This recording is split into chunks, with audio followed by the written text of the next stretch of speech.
O'Keefe, who was off duty, was found dead on Fairview Road yesterday morning. She was stabbed at least 11 times in her head, her neck, and her throat. Who does live here? Is your place? Yeah. Noah had passed away, and nothing makes sense to it. We actually don't have, like, crosswalks. Kitchen's a bloody mess. She's not breathing. Why is the kitchen a bloody mess?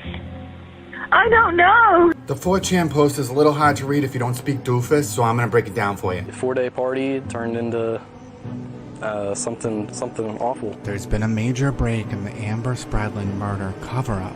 The student president of the fraternity told us that they got word from National to instruct all of their members to delete all their social media. His girlfriend is now charged. I believe this is his tooth.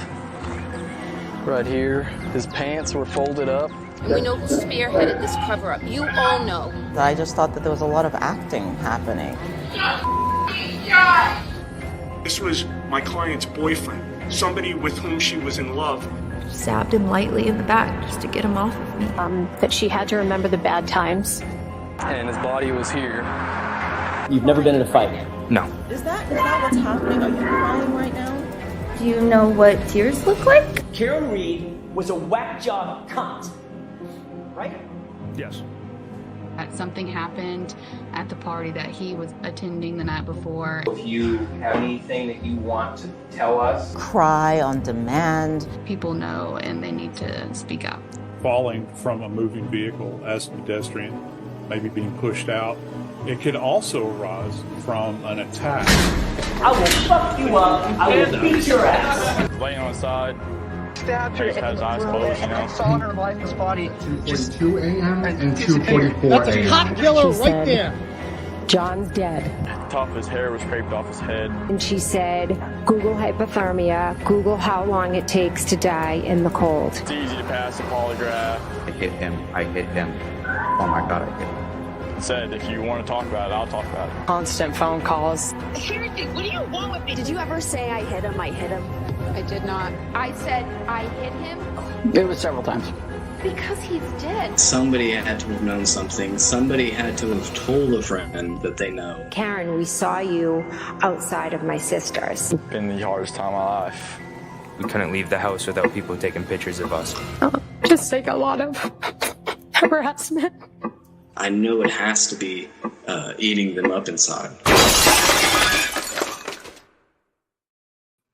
Well, day 2 of deliberations, and I don't know exactly what the hour count is at this point. I have a list of high-profile cases.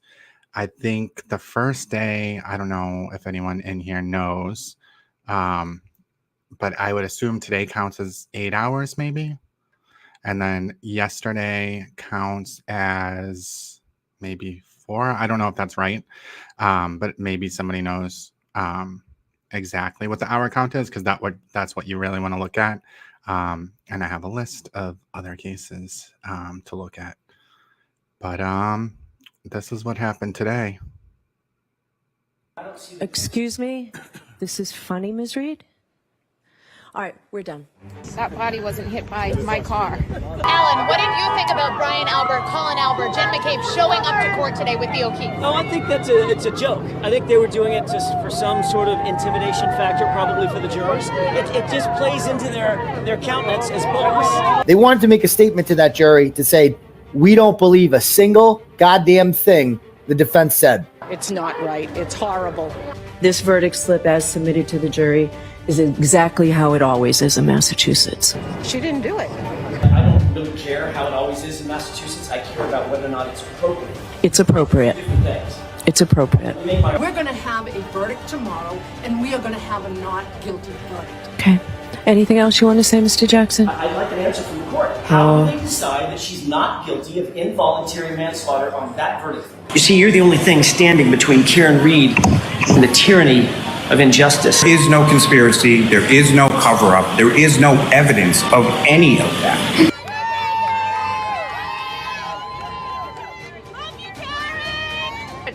Drive around in the 2 square miles that we spent the preceding night. This town is run by the McAlpins. That is who this town is run by. The people do not run this town. The select board does not run this town. The McAlpins run this town. And Chris Albert, the reason he has the behavior that he has is because there's no consequences, and he is allowed to run havoc and terrorize this town and sick the people after us. And that is a problem.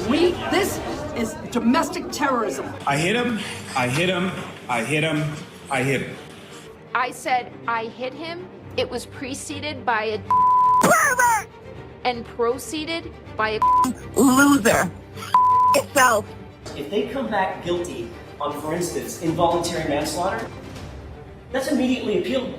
They didn't have an option on the verdict form to find her not guilty. It's almost like the court is directing a verdict of the subordinate charges. Okay. I disagree with you. Ms. Tianetti, you've seen verdict slips exactly like this. Okay? I actually haven't. Have you had no lesser includeds? No, we've always had lesser included, but I have not seen a verdict slip there where not guilty is not an option. Okay. I disagree with you. All right. Racist person. Don't pay taxes. Calm down. Please make a motion. I'm not going to calm down when I have a chief that called me a nigger and said I'm going to be shot in the head. The Canton Police and the high-ranking people of not only the Canton Police but also the Canton Fire Department, why their stories were told that were completely inconsistent with what the evidence, the real evidence showed. I'm going to take a steaming shit on my brother and my son's grave, and I'm going to bring his murderers to court with them. Fuck them. We need the federal government in here. If I see any more sympathy for these pieces of shit, I'm going to lose my mind. They suck. Botchik? No, she deliberately covered it up. They all did. They all covered it up. And how do I know this? From their own mouths, from their own testimony. Peggy O'Keefe is trash. And tomorrow, Karen Reed is going to be completely free. What the defense presented was concrete evidence by the most highly credentialed people and experts in this country. At any point in time, were you shown any text stream data, Toyota text stream data from the defendant's vehicle? No. So you weren't shown any data indicating that the defendant's vehicle was being operated in reverse? The objection sustained. Next question. How did the taillight get damaged? You saw it. I backed up into John's car. At that speed, no. And that's shown that you were wrong, correct? That is correct. If he tells you what you reviewed, you'd know it. Got a hair sample now. Yeah. No, I didn't have that. Mm-hmm. Peggy O'Keefe is going to be a miserable shrew trash bag. And they lie, and they have no problem lying, or no problem making mistakes. They don't follow policy and procedure. Why? Because they have the guns.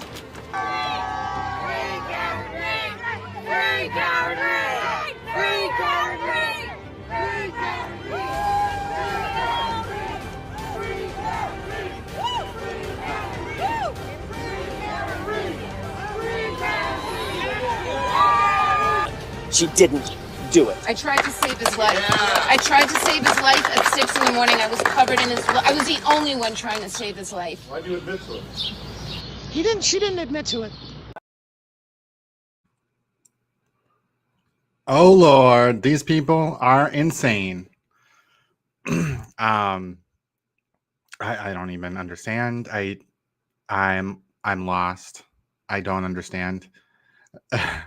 I mean, so the thing is, the jury did have a question today about the SERT report. They wanted to see the SERT report, and I think that's a good sign. I think it's a good sign because to me, that's the piece that I always try to challenge. I'm like, is there another option? Could it be a coincidence that she broke her taillight somewhere else? Possibly. You know, I don't know how they would find the pieces to plant, but the pieces, there's no way that the pieces could have been at the scene under the snow that match her taillight. Like, it's just, you know, other coincidences. Maybe she broke it somewhere else. But if those pieces were found there, there's just no getting around it. I mean, the remnants were found in his shirt. So I think it's a good sign. It means that someone is on the side. There's at least one juror that is forcing them to, look at the evidence. There's probably arguments because this is an emotional case. Like everyone that is on the Karen Read side is emotional. They attach themselves to like tyranny, the cover up. They saw Karen Read as the victim. They saw these other people as the villains, and they could not switch their mind from that view, no matter what happens. Like they've already decided. And when I came into this case, I also had that view. I didn't have the information. And I guess that's the difference, is because I needed to try to prove, that it was a cover up. I mean, I thought that's what was going on here. And I mean, the evidence just did not support that. I mean, the evidence has all been lies. Like everything that they've said has been a lie. They didn't even mention Colin Everett's name in the closing argument. So I mean, I guess he's off the table now. So like, why do we spend so much time looking at his Snapchat, looking at all that shit? It's just so bizarre. And right, she never called 911. I mean, she called her parents at 1 a.m. I mean, a lot of that is circumstantial, like who knows? And, playing devil's advocate, because you're going to be the jury is in a room with people that are probably bought into the conspiracy, or at least are, want to believe the conspiracy. I think I did a poll on TikTok and it was like 33% think she's guilty, 66%. So it's like 1/3 think she's not guilty. But the amount of misinformation that's pushed out by the media, I just think it's easy to fall into that herd mentality. Like that's the popular opinion. Most people aren't looking at evidence and really, really forcing themselves to evaluate it. I mean, I think the jury has to, though. And at least one person on the jury is forcing them to look at evidence. So I feel that that's a good sign, because if you're looking at the evidence, the taillights, I just don't think there's a way that you can say she's not guilty. Because anytime that I have that argument with somebody online, they immediately bring up butt dials or Colin's knuckles or some other bullshit that's so unrelated from the crime. But it sounds like they're in deliberation and they are looking at the crime and trying to, parse out what could have happened. Is there doubt here? And I don't have the evidence. He tried to make it questionable in his closing about like there was 3 pieces and now there's 5. But I mean, it's broken pieces of plastic, like that stuff can break. So I mean, I just think it's bizarre that that's what they're counting on. They're counting on that to happen. Want to know who Karen will blame if things don't go her way in the end? The last chapter for this saga will be Karen versus Turtle Boy. Let's see who says what against each other when that happens. I mean, regardless if she's guilty or not guilty, I think that they're both up on charges for witness intimidation. Turtle Boy already has the charges. I think they're waiting on her until this completes. But I mean, I think they are going to be against each other, and it's going to be entertaining. She's going to flip on him in a heartbeat.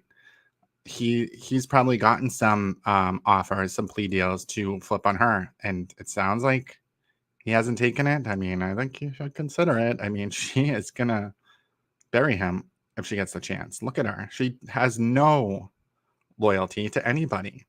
She does not give a shit. Like she is not going to protect him. So, I mean, if he's really hard up, wants to do it, it's going to be a mistake. I think it's going to be interesting, though, with that case. I mean, get the show on the road. I just want to get this goddamn verdict out so bad.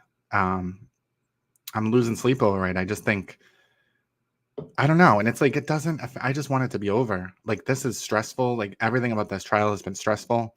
And I think mainly it's because there's a mob of people that just want to argue about everything. And it's not logical debates. It's emotional debates. Like, they have emotionally attached themselves to Karen Read for whatever reason. Maybe they're a sociopath too. They identify with her. I mean, she is like, you can just look at her. She's not normal. Her demeanor in that courtroom when his bloody clothes are being looked at or autopsy photos are being looked at is not normal. And, you know, they'll excuse it by saying, oh, she's had to do this for 2 years and she's probably looked at it so many times. No. I mean, if she is so desensitized from that, that's like pretty deranged. If you look at Paul O'Keefe wouldn't even look at those pictures. He was looking at her the whole time. He would not even look because he knows it's super upsetting. And she's just glancing, like looking around, talking. She doesn't give a shit. And I mean, it's so obvious. And that's why I'm like, how are people like, and it's mostly women that are like so hardcore pro Karen Reed. I just don't know. Is it because they're attaching themselves because of the misogyny? They heard that part. They heard Trooper Proctor's comment, and it's so bizarre. I don't understand. I really don't understand. And I just hope that the jury is logical. I mean, I would think that the Commonwealth probably tried to pick intelligent people. I would think that her side probably tried to pick dumb people, you know, so they had to like negotiate. But I think that, I don't know. It's going to be, it sounds like it's a battle. It's a battle in there. I mean, if we look at, you know, the normal rule of thumb is, or the general rule of thumb is, however many weeks of testimony, that's how many hours it takes. So, I mean, if that's true, then we should have a verdict first thing in the morning. I don't know, though. So let's look at these. So Casey Anthony, 11 hours, not guilty. Took them 11 hours. Now, one thing to note about that is that I was on the wrong side of that case as well. But I was on the side of what the jury decided. And it's not that I was like, oh, she's definitely not guilty. She definitely didn't do anything. I just felt that I didn't even know how the child died. I didn't know. I feel like I just had no idea what happened. It wasn't an accident. And then she just freaked out and covered it up. Like, I just had no idea. And so, like, the public really wanted her to be found guilty and the jury found her not guilty. So I was on the wrong side of that one. So I have a good track record when it comes to, well, with that one, I was right on that one. Kyle Rittenhouse, I'll say Kyle Rittenhouse and George Zimmerman, I was on the wrong side of both of those. And I think my problem with those is that I just find it so shocking that, like, growing up, like, I got in fights, like, I was bullied, like, I could have just had a gun and pulled it out and shot people. Like, that is bizarre to me. And, like, those cases kind of show that, like, yeah, in some states, like, yeah, that's allowed. And so I've been on the wrong side of both of those. I still just don't understand how that's allowed. We have OJ Simpson, 4 hours. I mean, that's what all the Karen Reed people were saying. It's going to be the quickest verdict ever. You know, it's just going to be 4 hours, not guilty, agree. So that's not happening. That's a good sign. Because it is the same type of case. Like, they're counting on people being distrustful of the police, distrustful of the government. Robert Blake and Michael Jackson, I don't even know what those cases are. I didn't follow them. I can't comment on those, but that's a lot of hours. Jodi Arias. I'm surprised it took them that long to find her guilty, to be honest. I mean, I feel like in that case, I feel like the evidence was overwhelming in that case. But her demeanor she seemed sweet. She did not seem like it's not like Karen Reed. Like, Karen Reed does not seem like a sweet girl at all.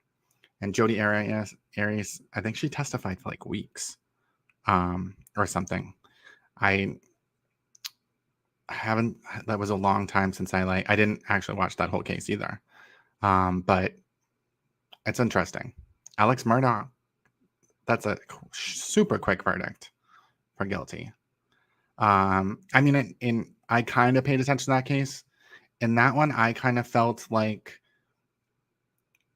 I just could not understand his motive, and I still don't. And so, like, that was the hardest part for me in that case. But the Snapchat video just like did it for me. Like, I was like, oh, well, he's lying about being there. It just, he had to have done it. And I had to keep telling myself that, though, because the motive I just don't understand. I just didn't feel like it was there. But I was like, it's just undeniable he was there. Rob Durst, Derek Chauvin. Derek Chauvin, I think, was the police officer that kneeled on, what is his name? George Floyd. I didn't watch that trial. I don't know the rest of these. But from the ones that I know, I don't know. So I guess we're sitting around the Casey Anthony mark. We're almost to Casey Anthony. I mean, Jodi Arias was guilty, 15 hours. I think women are harder to convict, too. And yeah, if you look at that list, there's only 2 women on this list. Unless Adnan Syed, I don't know who that is. So it's between Jodi Arias and Casey Anthony. Where does Karen Reed fall? I mean, from a demeanor perspective, I think, the jury is sympathizing with her. I think Karen Reed is not going to... she just does not seem nice. She does not seem remorseful. She does not seem to care. I don't know if Jodi Arias was crying or anything or showing any remorse for what she did. I don't remember.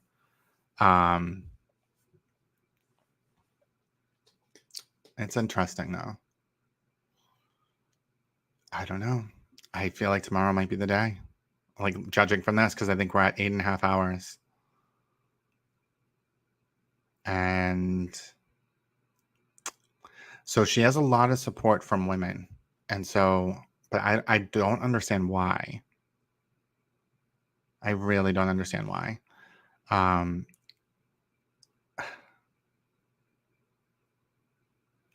don't understand if it's like that she just comes off. I don't know. Is that just the cover up thing?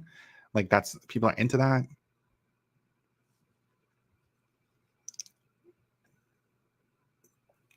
Two attorneys on the jury, is that correct? I have not heard that, but that seems not right to me. I don't think attorneys can be jurors, can they? I feel like they would not want someone that's related to law enforcement. That would be probably a big part of it in this case. They wouldn't want anyone that's distrustful of law enforcement or that has relationships with law enforcement. I wouldn't think so. I remember the Jodi Arias interviews. She's a weirdo. I don't know what's wrong with her.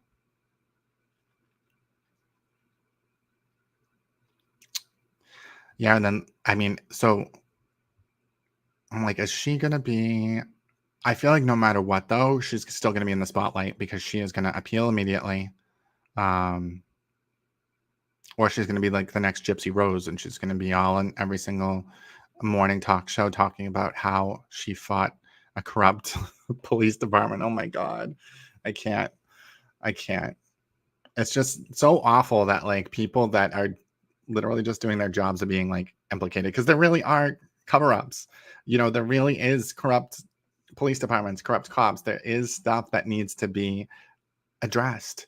But this is not it. And this is just like, if you think about how much money is being spent and how much support she has to fight corruption that doesn't exist, it's just so wrong.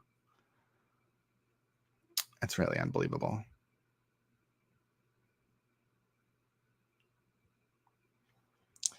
Lawyers rarely make it on a jury. That's what I figured. I mean, I know, I don't think I've ever been called for jury duty. So they can, but judges can serve on juries too. I would think that they wouldn't want them. I mean, at least I feel like the defense wouldn't want them.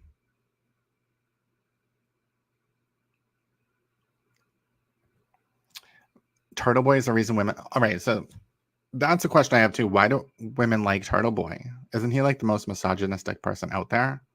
I mean, I don't understand why he dates anyone. Like, it seems like he just has like one girlfriend after the other, and I'm like, that would be my worst nightmare, to see that man naked. Ooh. I don't get it. I don't get it. And a lot of people told me it's really little, so like I really don't get it. I'm with you. I can't believe so many women are a fan of Turtle Boy.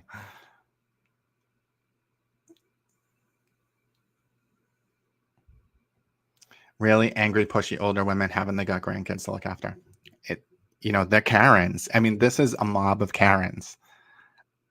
Because I mean, I think Karen embodies, that stereotype more than she's like mega Karen. And that lady, what's her name?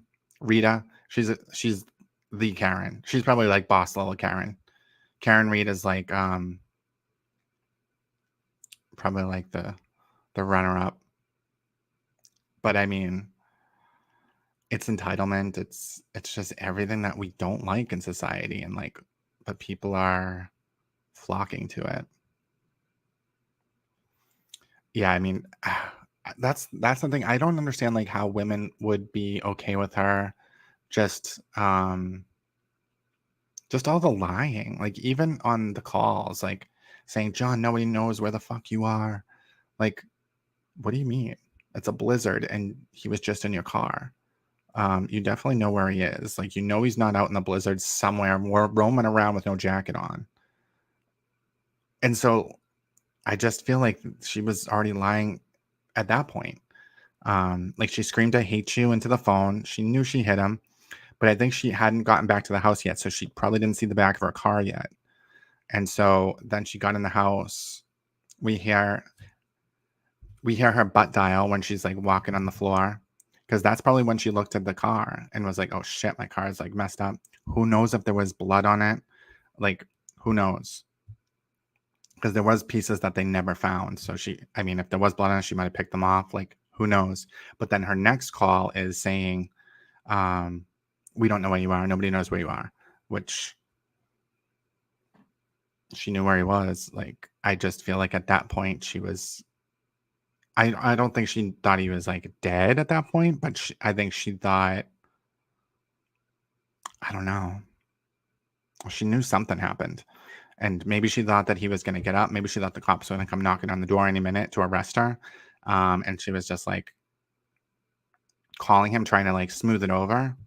And she called her parents. I mean, she saw her car. So, I mean, her car's all smashed up. Like, she knew maybe she hit him more than she thought. Like when you're drunk like that, like, you really shouldn't be driving. But people get hurt so easy when they're drunk because they don't even realize what they're doing. Things are just like muffled. Like, and she was drunk. She had like 9 drinks. So, but I think she stayed up all night calling him. And then she finally got through to the parents at 4:40 in the morning. And who knows what she said to them, but I think she probably told the parents, like, I think I hit John. My car is like all smashed up. What do I do? And they're like, go and hit something. You can't just have you like make yourself an ally. Like, who knows? I don't know. It's a mystery. I think we'll never figure out exactly, unless she comes out and, wants to tell the truth one day. We'll never know. The experts can't figure it out.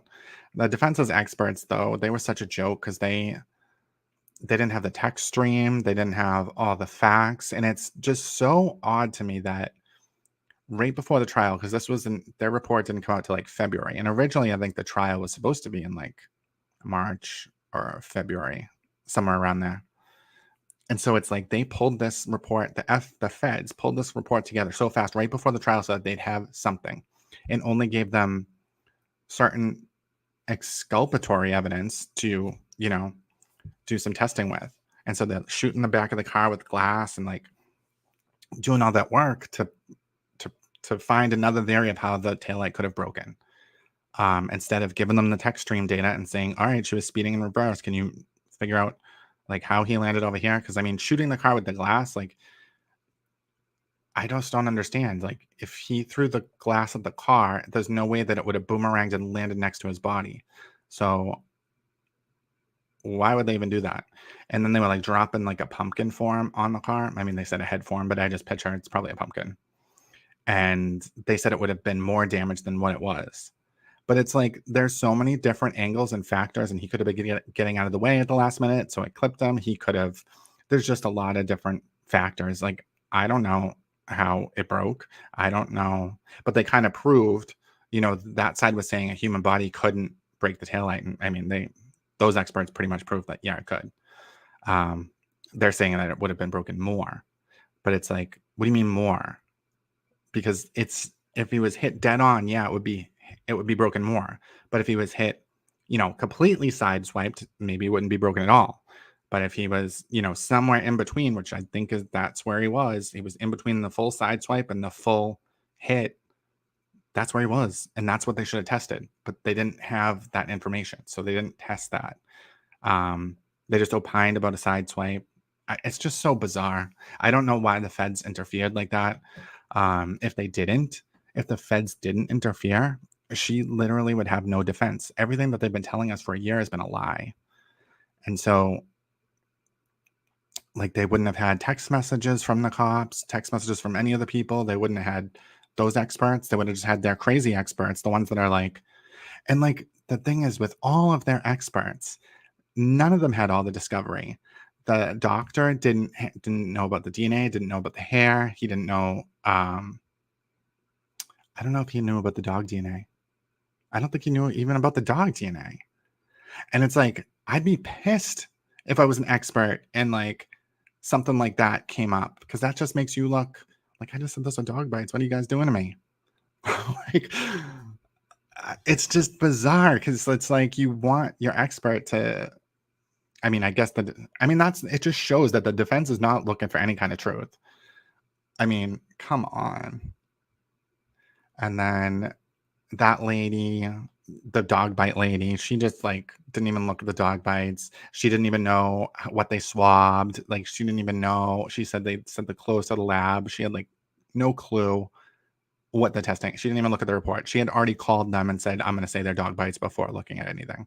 And it's just like such a joke. And then the last expert, though, I feel like the last expert like was the most damaging. Because he kind of said, it's not scientifically possible, or something along those lines, about him being hit and landing where he did. And then like Lally kind of didn't. I think he was afraid to press him more after that, but like he should have, because that guy's not. I mean, they didn't test the right stuff.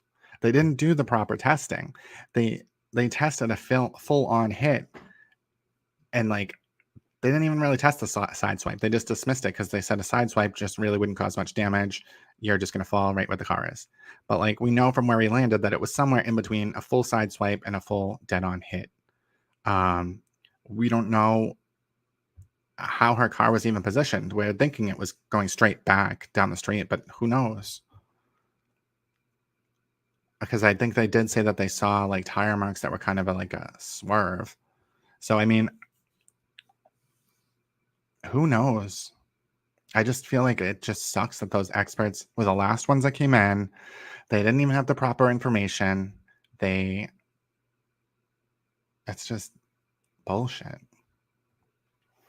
When it's both of them against each other, we will know the truth about what happened to John. Combine that with the lawsuits afterwards, embarrassment for those that supported Karen and Turtle Boy. I hope so. I mean, I don't think people are that embarrassed or have any shame. I just really hope that the O'Keefes get justice. I mean, they were so pissed about the Colin Albert, Brian Albert, and John McCabe sitting in the galley with the family. And it's like, I think that is just I think it's great. I mean, if it was my loved one, and I knew all the shit that was being pulled on all the witnesses, I would make every point to show that I support those witnesses that are being accused. I don't think it's bullying. I think whatever. And people are complaining, oh, Paulo keeps always glaring at her and shaking her head. She's the one that picked the goddamn courtroom where he's going to be sitting right in her face every day. I like it. I think that's what she asked for. And, you know, she was friends with him and his wife. It's so bizarre. I mean, that's how they know. You know, each person in her personal life knows that she did it. And it's just, they all know because she cut them off. If something like that happened, you wouldn't be cutting people off right away. You would be, especially you'd be like, what happened? Like, go in the house. Like, I dropped him off here. Like, go in the house. Something happened to him. But she didn't even say that. She at first, she just didn't remember anything. She dropped him off at Waterfall. And then when the cops showed up after she calls a DUI attorney, she says, oh, I did a 3-point turn and left. Because she knew she had to say she backed up somewhere. But after they looked at that, you know, the damage on the car, where it was positioned, you know, it's not a 3-point turn. You don't go that fast during a 3-point turn. It wasn't just that she backed up accidentally and knocked him out. Like she said, she clipped him and he might have passed out.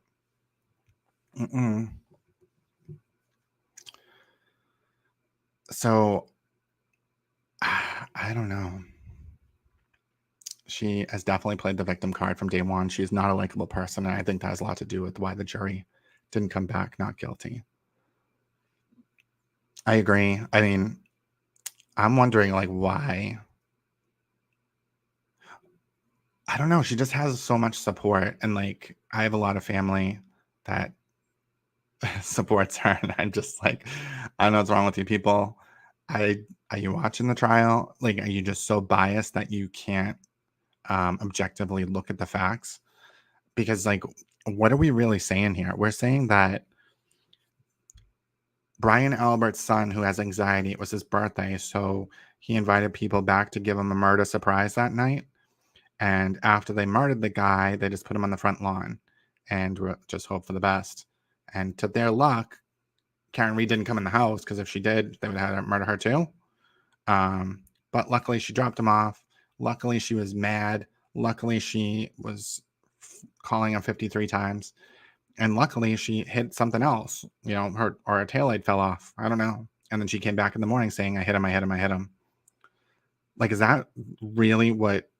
that really is what you would have to believe. And then someone planted the taillights. But we saw her taillight on camera with no red pieces in it at 8 a.m. So wherever she hit something, someone collected those red pieces and planted it under the snow, you know, when there was no opportunity, no time to do that. It's just so frustrating. Turtle Boy is a radical. They eat this stuff up. Definitely Karen's. Karen Reed would never give these people the time of day. They are ignorant and want to belong. Belong to what, though? A cult?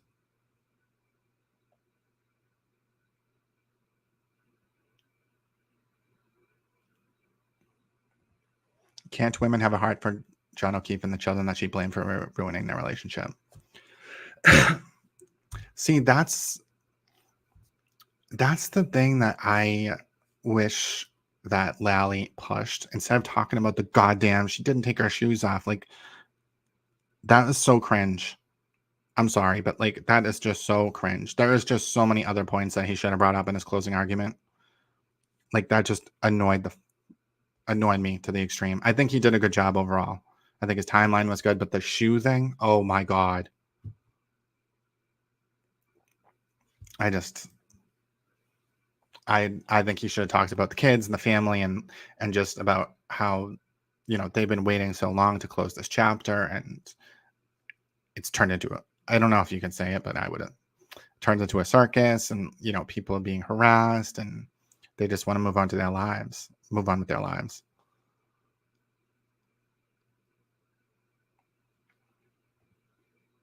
I agree. Time has little to do with how they decide, but we at least know that they are thinking. They are doing what they are supposed to be doing.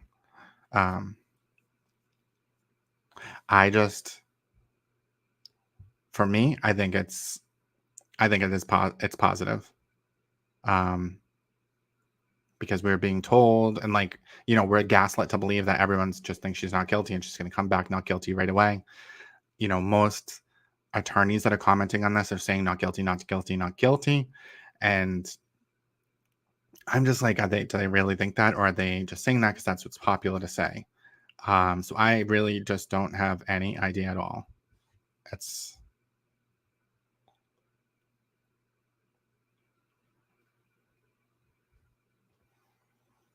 She started staging it the minute she began to sober up. She didn't turn around because she was so drunk and furious out of her mind until she got home. I agree. I mean, I think that's exactly what happened.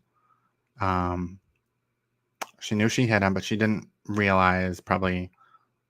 She knew she knocked him over. But I think once she got home and saw the damage to her car, I think she kind of knew something. And then she started saying some shit like, "Where are you?" And that was kind of the cover up. And, the whole ring cam, I wish that they had better records. Because, I mean, we know that she deleted it. Like, come on.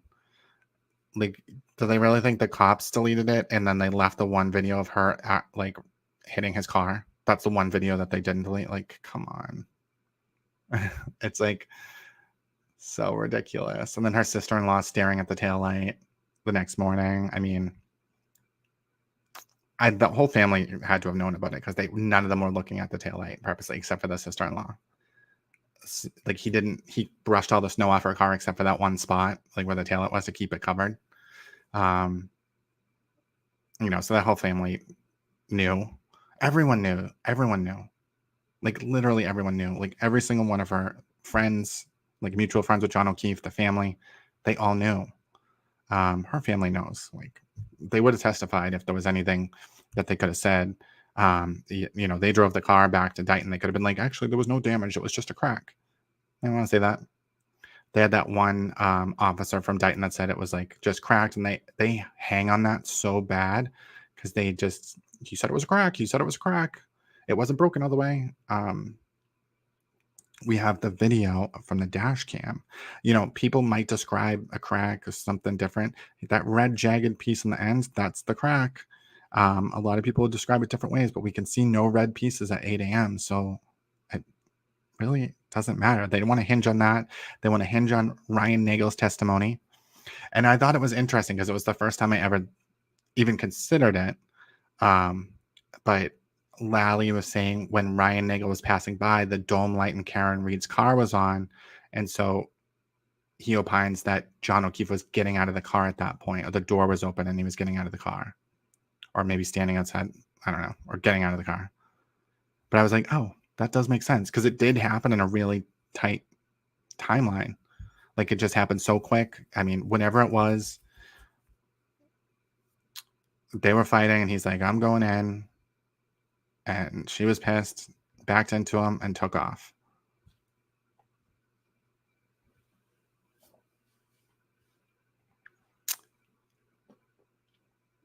When she passed Fairview the first time, I did a 3-point turn. U-turn, it was sharp turns and quickly done. She was already mad when she overshot the street.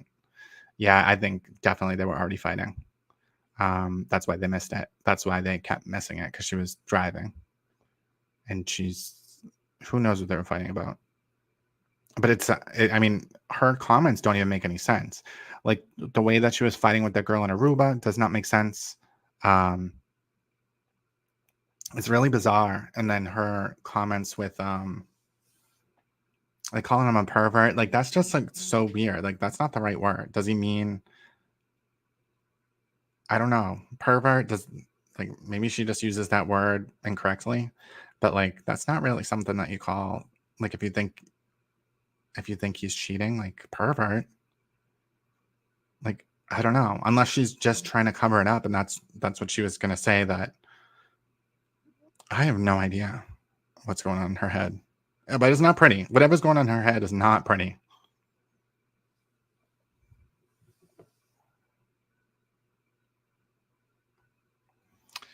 I agree. I mean, I think that's a big point. She knew he was there. I have no doubt about it, knowing how she could have seen John laying there. Right. And especially how they described she was already hysterical way before. I think I don't know if she drove up and looked at the body before, or if she just, I feel like she might have. And that might be why she wasn't going to stop and help him, because she had the damaged car. She was driving the damaged car. And that would have been like, I don't know. But yeah, there's no way. And especially Lucky Lawford, her own witness, says that he drove down the road at 5:30 a.m. And as he was coming down Fairview, he saw the first responders passing him. And then when he turned around, the road was blocked. But that means he drove by Fairview and he either didn't see the body, or Karen and the other women were there and he didn't even see them. So, I mean, he's the least reliable witness that they had. It's annoying though, because I feel like the jury's going to be fighting about that stupid Ford Edge. I don't think Lally did enough damage to his testimony. I mean, he said something different every single interview. He interviewed with the feds, said something different. That's why the feds didn't even like do anything with. I don't even think they had him go to the grand jury. I don't think he was subpoenaed, because he was just so inconsistent. And I think he tried to recant it at some point, and then Turtle Boy started harassing him, calling him a coward and all this stuff. And then, Yanetti's been meeting with them multiple times to get the timeline right. I mean, the guy didn't even know what time he hit the basketball hoop, and that was, something he had to write a report about. He had to call his boss about. And I feel like, yeah, on a night like that, you might not remember, but like, there was like barely any snow when he started. So like, you kind of should know what time it is based on if there's like, was there no snow? Was there a good amount of snow? And he has just no recollection. So it just, I don't know. He's just not reliable. I don't know how you prove it. There's probably going to be a couple jurors that hang on what he said. Scott Peterson called Lacey when he knew she wouldn't answer. Yeah, I mean, Scott Peterson, that case,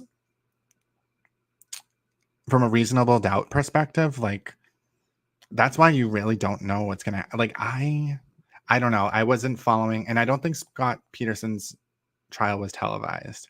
But everyone had an opinion. Everyone thought he was guilty. And so that was like a media circus. But it just doesn't sound like, because I watched a few documentaries on it, and like, there was not a lot of solid evidence. Like, they didn't even know how she was killed.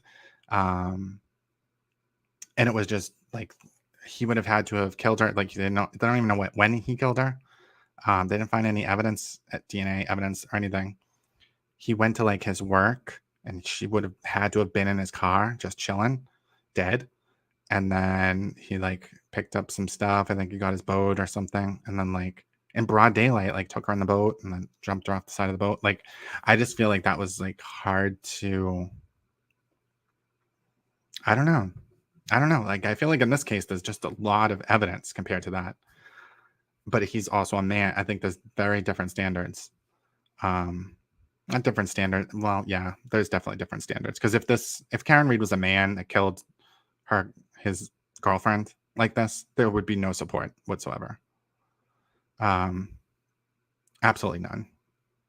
Like, no one would believe any of this if this was coming from a guy that, had abusive text messages and abusive voicemails. There's no way in hell he'd already be in jail. So I just think, yeah, we have to see what's going to happen. If they're going to compromise, like, I think that might be the end result. If they have jurors that are hardcore not guilty, I don't know. I don't know how many hours it takes before they're hung. If there's like a cutoff, or like how that works.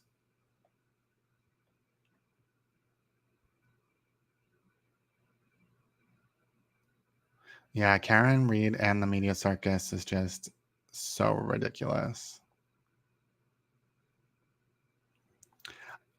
I'm very frustrated about all of the statements that she made to the media that were not allowed in. Because, I mean, they were so contradictory. And it's like, the jury doesn't even know that she like changed her story like 12 times and said like 10 different things. And like, except for those text messages. Like there wasn't anything else, and that's so frustrating because like why is that not admissible? I mean, she said he walked up to the door on that Nightline interview, which obviously is a lie, because if that was true that morning, she wouldn't have been saying, "Did I hit him?" She would have been saying, "What happened inside the house?" And she never asked that question. Never. She never asked anybody. That was the only question she asked. Did I hit him? She didn't ask what happened. She didn't ask anything. Like, come on, people.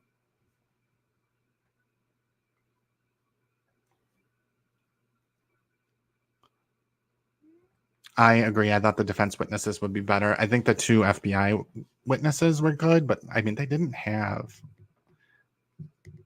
all the information. But yeah, the defense witnesses I thought were pretty bad. I mean, I thought the medical examiner was very wishy-washy. She didn't want to like say anything. Like the Commonwealth's medical examiner, which I just feel like that makes everyone look honest, though. Like, I don't, if this was a cover up, there would be so many corroborating statements in the way that there's different timelines and like different versions. That's normal for like eyewitness testimony. So, I mean, the cover up people, the people that want to believe in the cover up are like, Jen McCabe live. She said she saw the car at 12:40. And it's like, nobody knows what time. Everything is estimation.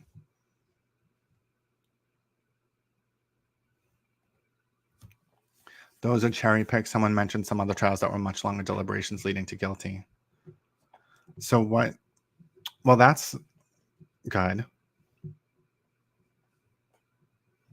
I mean, these ones, I know some of them. Johnny Depp, though, that's not, he wasn't not guilty. Wasn't it a civil suit? That's not, it's liable or not liable. Oh, I can't wait till Karen's civil suit. She should be getting sued real good. I mean, Turtle Boy's going to be sued. Like, I just don't think he has money. But, like, he's still saying, like, the Alberts, like, killed it, like, screaming outside the pizza shop the other day.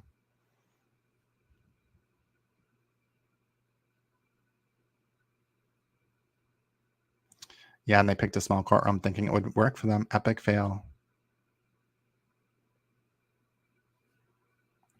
Oh, yeah, outside the courthouse, she used those innocent kids to build up her alibi. She says she was the only one to help him. What a joke. That's true. She's lying about, like, I'm here with your effing kids, and the son wasn't even home. He was at a sleepover or something. It's just weird. It's weird. She was already, like, thinking that far ahead, because I know, like, in the beginning, they were saying, oh, she went home to take care of the kids. Like, she's, like, the caretaker, and he was out drinking and partying in his drunkenness. And it's just, like, everything about this has just been such a sideshow, and it's such lies and manipulation.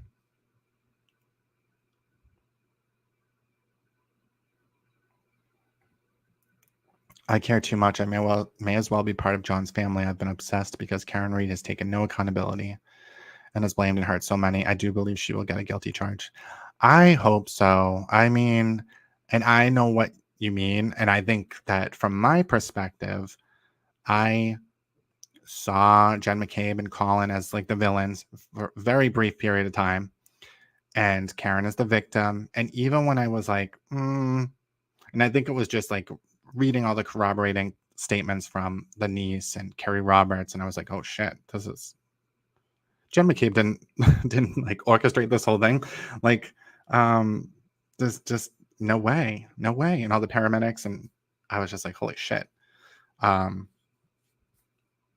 it was like, I was disappointed because like the cover up is a better story. It's much better. It's much more like palatable. It's salacious. It's gonna get, people like it.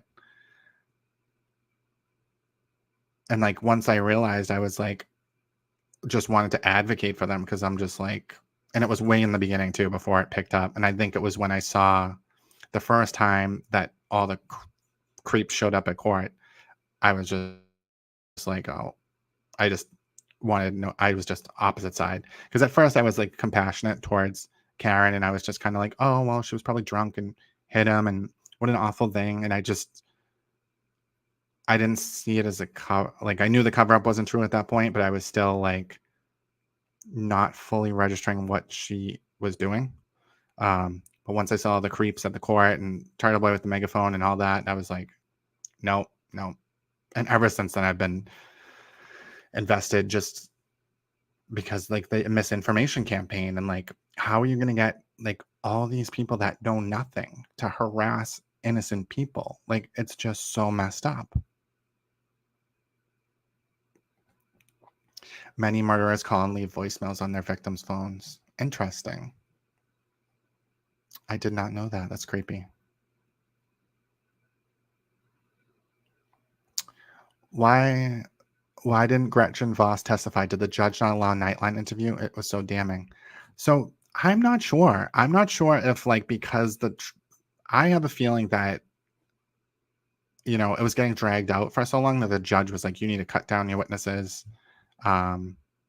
Just kind of like how she like messed with him in his closing statement, because she has to keep it. I don't know. I didn't like he got so flustered when she told him 10 minutes. And then when she said 1 minute, he was like silent for almost a full minute. And I was like, oh my God, keep going. You were good. Like, she totally screwed him up. He should have had a timer or a clock or something. Because it totally like derailed him. And like, he shouldn't have talked about the damn taking the shoes off. Like, ugh. I hate that one. I just think it just sounds, I don't know.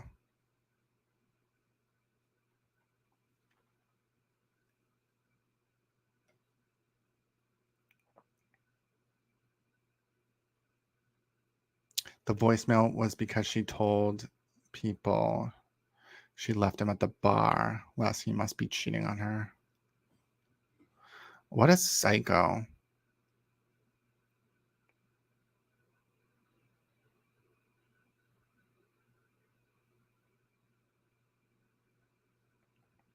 Right. So conspiracy. Karen calling the people setting her up. Carrie and Jen to go look for John. I mean, she didn't even have Jen McCabe's phone number. So like, that's the whole thing that, I mean, that was a big part of it. Like, when I first read through the affidavit, I was thinking I was going to find more conspiracy things to talk about. And I was just like, the first read through, I was just like, wait a minute. I was like, I didn't get anything out of that at all. I didn't get any of my anything. Like, it totally went the opposite way. And I was just like, had to read it a second time. And then the second time through, I was like, Jen McCabe didn't orchestrate the whole thing. Because that was the whole narrative in the beginning, was Jen McCabe orchestrated the whole thing. Brainwashed everyone to say that she hit him and all this crap. And then I was like, the niece, Carrie Roberts, all the paramedics, a lot of things. I'm trying to think. I don't think they talked about the voicemails and that. They didn't talk about phone data. They talked about the cameras. Like, they saw her on the Canton library footage, and then the temple. That's another thing. The missing Canton library footage. She didn't even fucking drive that way. I always knew that was a lie too. Because I knew that it faced Washington Street. I'm like, could they even see Sherman? Because Sherman would be the one that goes across, that goes to the house. But I don't even think she went that way because, 1236, the missing footage was between 1237 and 1239. 1236, she was connected to the Wi-Fi. And they had to have known that for a long time. Secondly, the Pet Tower data shows that she didn't even go down to the center when she left that house. She went up and around by Quitside Park. And I remember there was a video. I don't think they ever showed it, though. So I guess I didn't have anything. But I thought there was a discovery video of Quitside Park. I would think that we would have seen it, no matter what, either the defense or the Commonwealth, if it showed anything.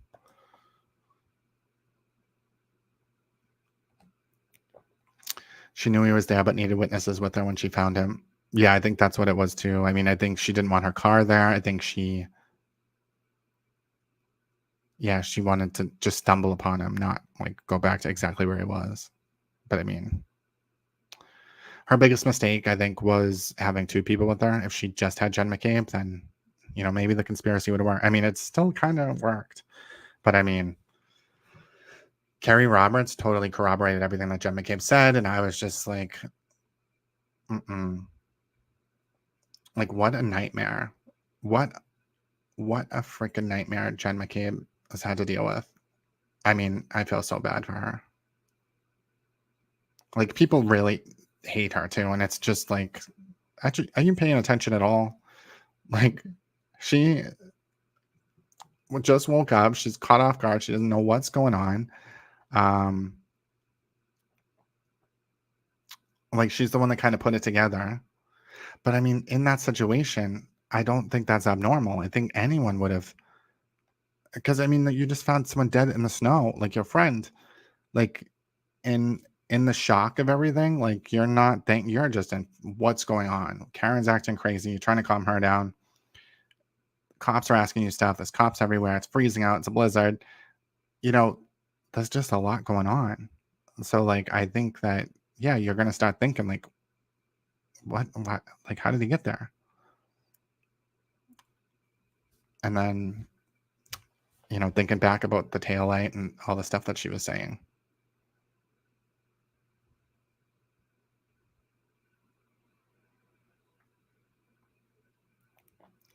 They kept saying the head didn't cause it.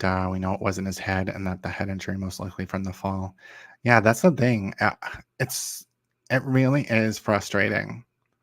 Like that the feds got those guys involved. I don't know why. It just seems like such corruption. Like, why are the feds interfering in a state murder case? It's really, really bizarre. And they didn't really test. I mean, I think that if they got all the evidence and tested what they wanted them to test, they'd have the exact theory of exactly what happened to him. But they didn't test that. So, like, they have some other theory. But if they had her reversing the car, if they had the text stream data, you know, they would have been able to calculate, oh, well, did he get hit at this angle, at that angle? They would have been able to, they definitely probably would have actually figured out exactly kind of what happened. You know, his shirt had all those like tears in it. Like his shirt could have been caught on the taillight and that could have dragged him up the street a little bit. And then he didn't completely lose his footing right away because they're saying like if it was a side swipe, he would have just fell right there. But he could have kept his footing and then stumbled backwards a few feet. And that's why he was like in the yard so much. And the ground was frozen and they didn't test that. Like, it's just like, who knows?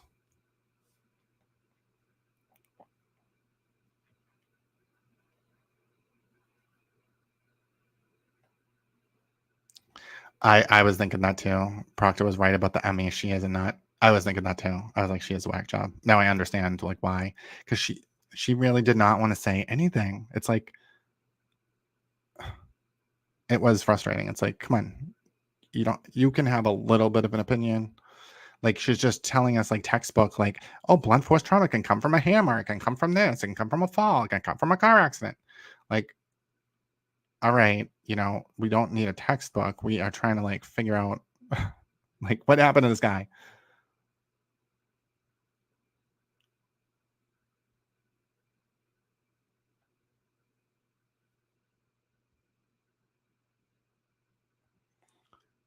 I hope those jurors who have looked at the state's evidence stand their ground and don't get bullied or intimidated by the hateful grounds of Karen supporters. I hope so too. I mean, if I was on that jury, I would be, I would not budge on she hit him. Absolutely not. I would think, I mean, I think murder too. Yes. I think that she knew she hit him. She left him there in the cold. She plotted and planned, and then she, you know, had to discover him in the morning. But he would have survived if once she realized the damage to her car and she called 911, he would still be alive. She didn't do that. She thought about herself. She was worried about herself, about getting herself in trouble. And that's murder too. But I could see people, if, you know, trying to get to a negotiating point and somehow doing the manslaughter, OUI manslaughter, which I don't think is the right charge but I wouldn't want a hung jury. Like, if I was on the jury, I wouldn't want a hung jury. I would try to negotiate that manslaughter charge. At the minimum, I would try to convince people of my point first. But I just hope that, and I think that I just don't think that people that would say not guilty are going to be able to have evidence to back it up. And that's what the jury has to do. Like, technically, they have to look at the evidence and be like, well, this, and this, and this. They have to together decide, what does this evidence mean? Does this matter? Does Proctor calling her the CUNT, does that mean that he covered it up and framed her? I think most people are going to say no. I mean, what level of truth, or what level of how much are you going to weigh each piece of evidence? And I mean, if they are doing it that logical way and they're forcing all of like each other to also look at things that way, I think they're going to get a guilty, even though every lawyer says not guilty. I'm just like, how? Because you have to look at the evidence. Like, there was no opportunity for her to be framed. There was no opportunity for anyone else to kill him either. Like, he died in that spot. Like, his phone shows that he never moved. I don't know. But I've seen more wild things. I mean, like, if you think about O.J. Simpson, I feel like, yeah, we know that he's guilty, but did they have the evidence? Were they able to prove it? I don't really remember all the details of that case, but I feel like this case has a lot more hard evidence. Like, he didn't wake his kids up in the middle of the night and say, I did something to your mother last night. He didn't start calling people in the middle of the night saying, she's dead. Imagine. Like, he, there was an abusive relationship. There was a history of violence. There was some DNA, but the glove didn't fit. Like, there wasn't. This case has a lot more evidence. She thought he would get up and shake it off. She so wanted him to answer her messages to confirm it, but thought he was ignoring her, so she started saying the kids are alone to prompt him. That makes sense. Yeah, I can see that.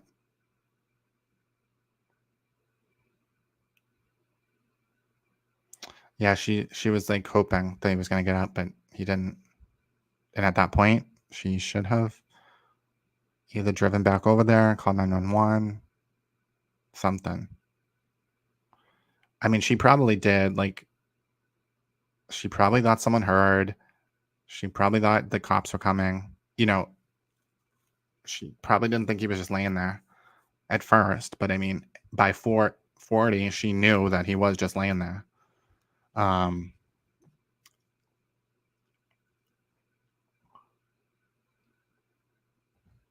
had someone tell me it's irrelevant. There was no dog DNA there. Still bites. I just can't believe people are even saying those. Even from the beginning, when I swore to believe the conspiracy, I just looked at them and I'm like, that's not. Where's the teeth? Like, it just doesn't. It was just too. It wasn't mechanical looking to me. Like, it was pattern abrasions to me. Like, I could see a pattern. They were too linear.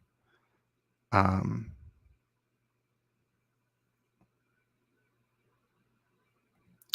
am so infuriated that feds went as far as they did with this and will most likely never come out publicly with answers. I agree. I mean, I think that this is going to be, I feel like they have to. I feel like the public should demand answers. Like, how are you, especially if she's found not guilty. If she's found guilty, I mean, I think either way, because look at all the trouble that's going on in Canton now. Someone has to answer for this.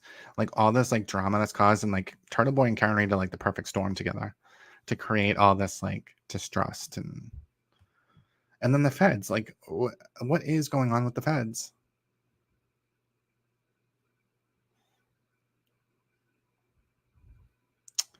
The last expert seemed too cocky. Yeah, he did, but I just feel like he wasn't refuted. Like, there was an expert that came after him, which kind of sucks.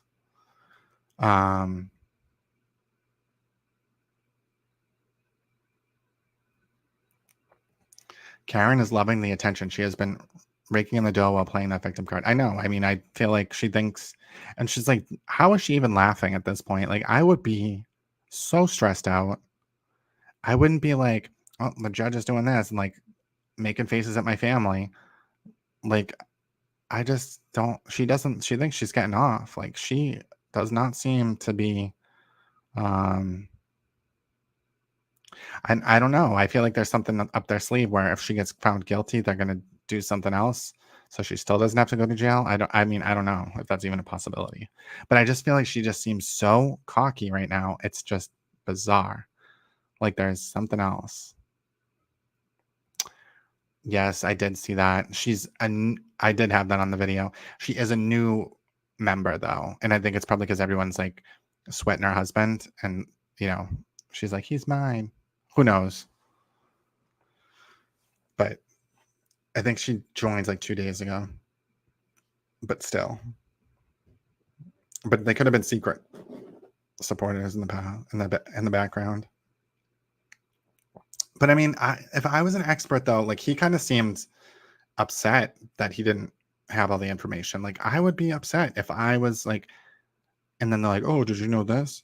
Like something that's going to go fly in the face of what I just testified to. Like I would be pissed. Like I don't want to ruin my credibility. Like I'm not trying to cover anything up.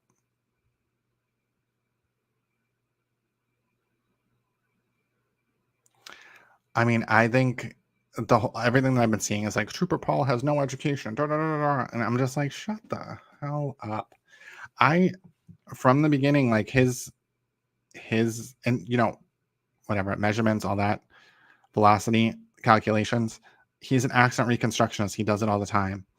I kind of had the same thing, like that dent where he said the glass and the hand hit. Like I had thought that too. I thought the arm. I thought he was sideswiped. Like a lot of the things that he said, like I had already kind of thought that's how it kind of happened. Like I don't know I didn't know the speed. I didn't know I didn't know how far he'd be thrown. I didn't know if he would fall. I didn't know those details. And like we don't know. It's all theory. So it's like it doesn't matter how it happened. Like every murder is a theory. Like when they try to recreate the scenes, like there's no right or wrong. There are theories. So it's like, yeah, you can apply some physics and some measurements and maybe got more exact, but it's still a theory. We'll still never know. Karen knows. That's the only person that's ever really going to know. But I just think that, people trashing people's education, like all over the place. Like, and it's like the most uneducated people are saying this shit too. And it's like I have a master's degree, but I don't think that I'm going to, because I have that degree, I don't think that someone with more experience in an area is I don't think I'm more qualified because I have a degree. I think it all depends on your experience. I think the degree is just like a roadblock to certain opportunities. I don't think it matters though, really. I don't think PhD just means you write a lot of freaking papers. And I mean, that's what they got paid to do. They got paid to write a paper online. They didn't see any of the evidence in person. They just were given a bunch of pictures, a bunch of facts and said, go play around with a rocket and go shoot it at a car, go have fun. I mean, I wish I had that job, but I just don't think that's not really accident reconstruction, like in my opinion. I mean, it is after the fact, but it's not, you're not investigating the crime. Like there's all these other factors that you have to factor in. Like you can't that's what the FBI asked for. Just consider these factors. Don't ask anything else and, come up with something. They just wanted an alternative theory. Like that's what they were going for. And it's like, but why would they do that? Why would they interfere in a state case? They already investigated this case. They already had a grand jury. They already found nothing. And so they're going to have these people like do this. They already went through all their phones. They found nothing. And so like at the last minute, right before the trial, they're going to have some experts come up with an alternative theory to try to get Karen Reed off. Like that is just so messed up. And I hope that O'Keefe sue the federal government if she gets off.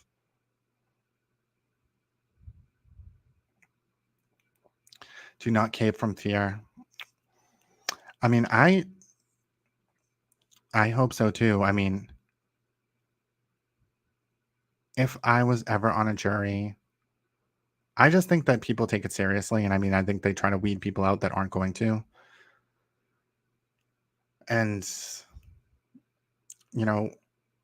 what I would I just look at her as so guilty. Like, she just is so guilty to me. She has no remorse. Like, she obviously did it. Like, all these lies. I can't believe anyone's believing them. It's just like, and I hope that there's jurors like that are on the jury that are like, hell no, she's guilty as all hell. Because she is.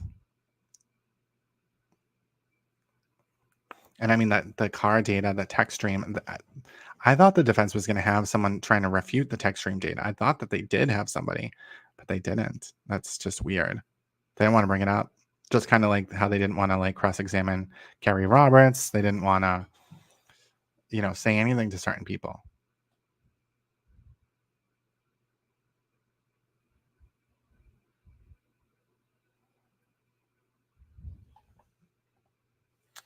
I know. I hope she passes out. Wasn't there one that like just passed out or something? Oh my God. Oh, so it can go both ways. If she's found like not guilty, like just imagine all the crowds and all that screaming that's already happening. Oh my God. Oh, it's going to be so awesome. Her walking out and everyone's like all sad. That's going to be the best thing ever if that happens. It's either going to be, it's going to go one or two ways. I mean, to me, all this trial is about is, can $1 million buy you out of guilt? That's all this trial is about, because it was a social media campaign. She raised all this money. She spent all this money. It's not about, is she guilty or not guilty? She's guilty, but can money buy you out of it? That's really the question. That's what this is going to prove.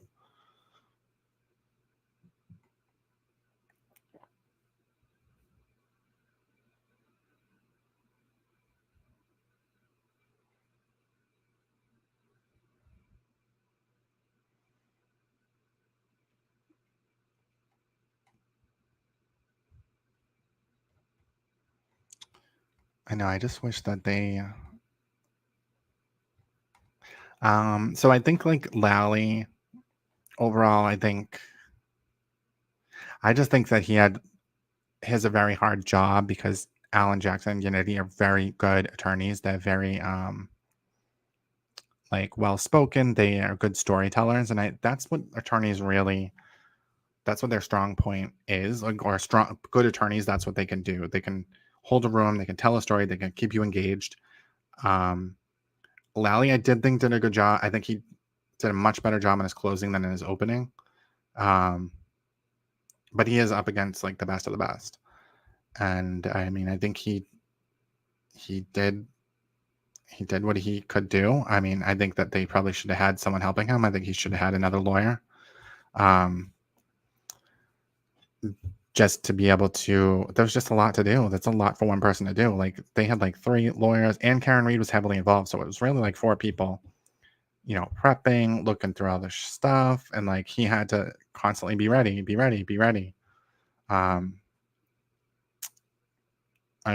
it's a struggle.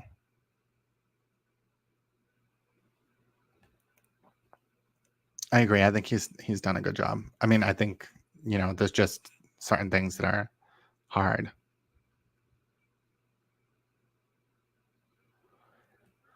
Karen was so cocky that first day, expecting it to be a slam dunk. So glad the jury stayed out. I mean, I just hope that they stay out. I mean, I want a guilty, but I'm glad that she's tortured tonight. I'm glad that all the people that are like, it's going to be guilty, not guilty tomorrow, blah, blah, blah. I'm glad they're all freaking out now, too.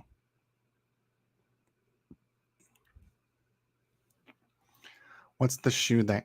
So that was another thing. They objected, and I think that the experts didn't even know the shoe and the hat were found, which is just really bizarre, because how can you even... I just feel like that's a big part of it. You're trying to figure out that at the accident, you don't know about the shoe, or you don't know where the shoe was found because it wasn't in the report, because that's, point of impact probably. It's really strange. I mean, I think that Bev is just a bully in general. I think, she definitely likes Lally better than Alan Jackson. David Yannetti seems like burnt out or something. Like, he's just so like, I feel like he can't wait to get away from Karen and Alan Jackson, to be honest. Like, he just seems like he's just miserable, and he's like, I can't wait to get rid of these fucking people. Like, they suck.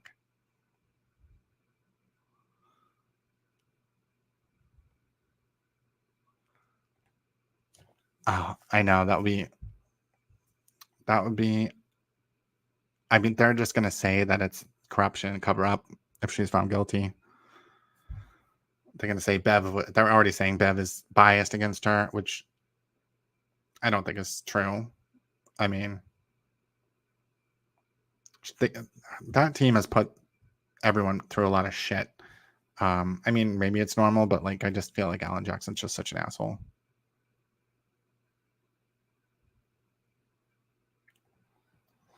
I have built tremendous support for those that got harassed. To even see his mother get disrespected, I feel bad for her. I stand with all those families. I agree. I just feel like it's so bizarre that people can't see that they are on the side of evil when it's so blatantly obvious that, you know, it's the crowd, it's the mob mentality, it's the Lord of the Flies, it's the bullying. It's just how people, adults, get sucked into that, and it's a lot of older adults too. They really should have figured out life by now. But it does seem like Karen is that type of, she cares about looks, she cares about, you know, a lot of immaterial things. She doesn't like kids. I mean, I don't understand the whole, why was she even with John O'Keefe? She didn't like the kids. She didn't want kids. She didn't want that life. Then why were we there?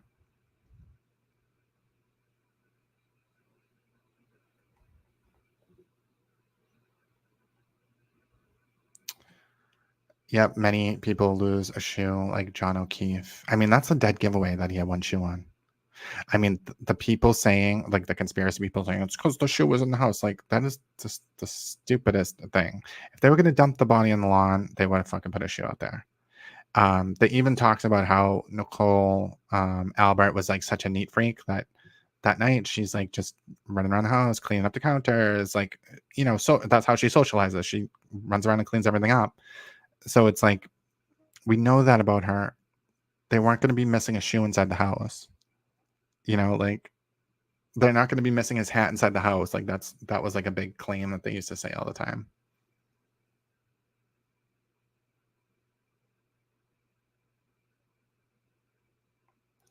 She called her parents at 1 a.m. That told me she knew that she hit him. She told her dad she thought she hit something the night before.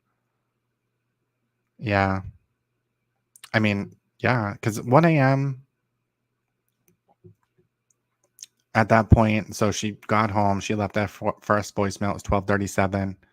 She left another butt dialing voicemail. And I mean, nobody cares when Karen butt dials, but she had a bunch of butt dials that night.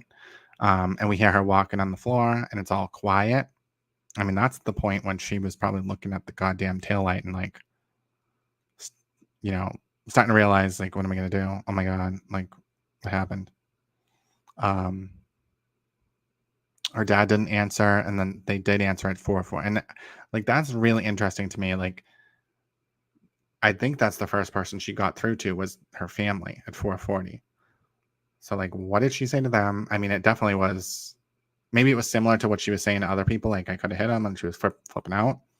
But maybe she had like a logical conversation with them, and they were like, you need to like go get him, maybe. I don't know. Or maybe they were like, I feel like if they really thought, I don't know. I have no idea. I wonder what she said. But it might have just been similar to what she was saying to Carrie. He's dead, and I think he got hit by a plow. But she might have been more honest with them, and like, I think I hit him. I don't know.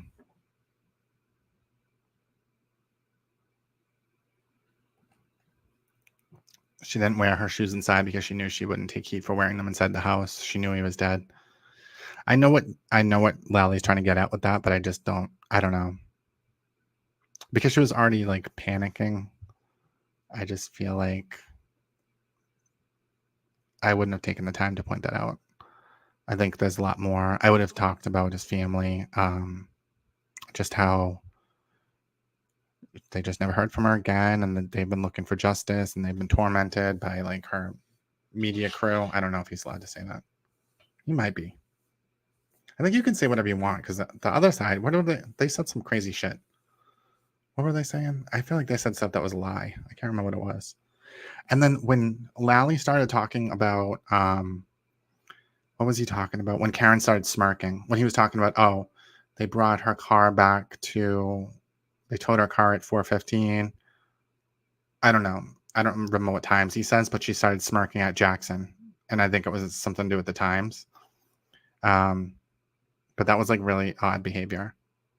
Because it's like, you can't object. Like this is the end. It's a closing argument. They can speculate in their closing argument. They can say whatever. I just thought it was weird. I didn't know what she was thinking. Like, was he saying the wrong time or something? Or was he saying the old time? Because I know there was like multiple different times, or that time was in dispute about him getting the car at 4:15. Maybe he did say 4:15. But I think 4:15 is when the tow truck maybe showed up or when it was called. And like they were interviewing and then, I don't know. But I guess that might be what decides it though. It's like what time, like they look at the Sally Port. I mean, the Sally Port video thing, I think that was like, I don't know. I just feel like, to me, I feel like that the Commonwealth didn't even notice. They would have called it out. I just think they were just happy that they found a video where, it was coming into the Sally Port at that specific time. I don't think they noticed it was reversed or tried to say anything about it.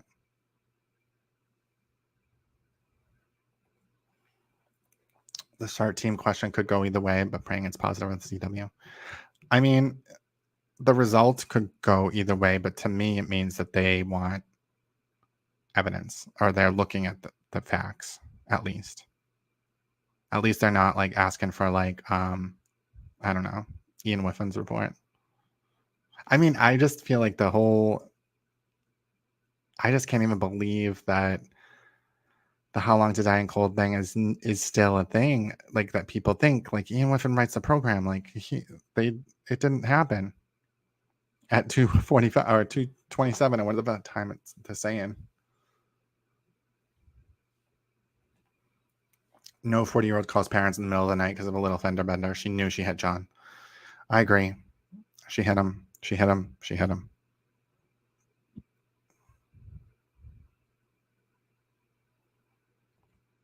Why Lally isn't talking about the DNA found inside the housing of the taillight literally proves guilt 100%.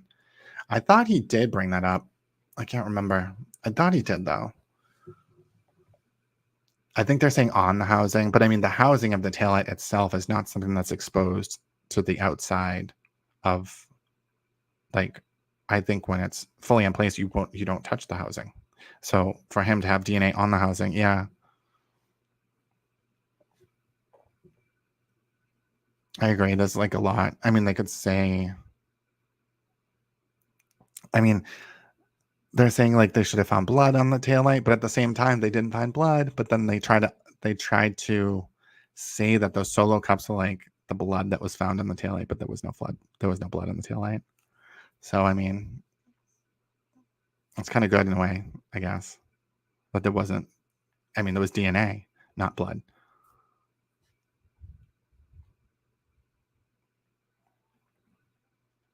This case isn't about justice for John anymore. It's about Karen and her lies and conspiracy bullcrap. It's a circus. It's an absolute circus. It's been a circus since, I think, April of last year, or that's when the circus first started. And then over the summer. So, I mean, it's been a year.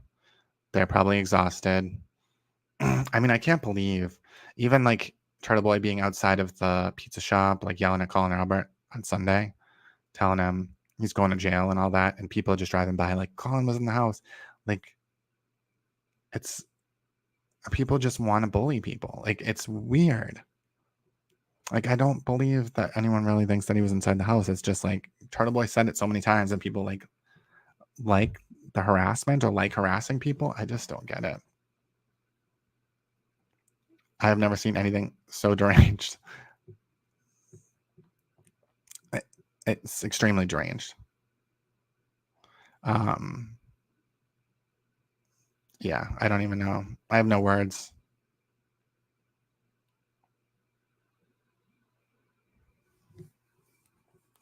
Yep, the Arca Wolf Crash Daddy said that taillight couldn't have been broken at less than 5 miles per hour, bumping John's car. So that's, that's out. I mean, the whole thing is her taillight was broken. It was found in his shirt. It was found around his body. Whatever you think about Proctor, he is definitely not up to framing. He is not, like, I don't think that he is smart enough to get, like, I'm not even saying like he's not smart. I'm just saying like he does not have the understanding of the forensics to even get the stuff in his shirt. Like, I don't think he would risk planting taillight pieces there. I don't think he would risk deleting ring cam videos. I don't think, like, unless you're like big into like data, you're not going to ever take that risk. Like, I don't know if there's going to be a remnant. I would not delete anything. Like, for the most part, there's remnants of everything. So I would not touch shit in any kind of case. Even if I would like wanted the person to be guilty, I would not do it because I do not trust that there's no trace going to be left behind. And Proctor does not have that training. He is not going to touch that shit.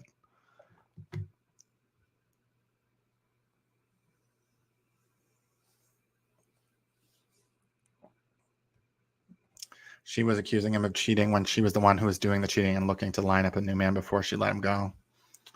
I agree. I mean, it's so weird though that she's so jealous, but then she's trying to cheat. Like, she was even at the guy's house. Yep. So I think Proctor was right. I mean, maybe that's why he called her the whack job. He saw the 53 phone calls. I don't even know how many texts. I think it was 53 phone calls, which is, I mean, that's a shit ton. That means something's not right. Like, she's up all night fucking calling him. Like, what's wrong with you?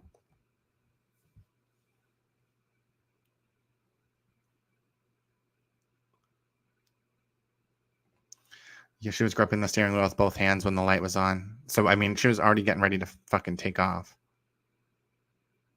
And that's the thing, too. Like, did she take off as he was stepping out of the car and then he, like, kind of fell and, like, he was off balance and then she backed up?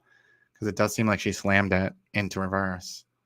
So, like, he could have been in all kinds of different positions. And that's the thing that they should have tested. That's what they should have tested. But they tested shooting the car with the fucking glass. Because they didn't have the information of her backing up. I think things got physical in the car before she dumped him off.